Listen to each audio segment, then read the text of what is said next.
பங்குனி மாசம் நல்ல இளவேணிற் காலம் பழனிக்கு வந்தா உன் தெய்வீக யோகம் பழனிக்கு வந்தா உன் தெய்வீக யோகம்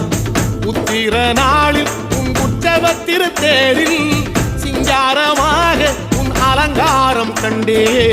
அலங்காரம் காண நான் ஆனந்தமானே கைலாசன் மகராசா உன் வாசல் வந்தேனே குளிரான பன்னீரால் அபிஷேகம் கண்டேனே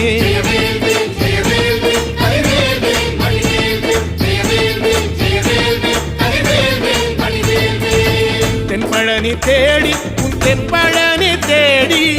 திருநீரு பூசி நான் ஓடோடி வந்தேன் திருநீரு பூசி நான் ஓடோடி வந்தேன்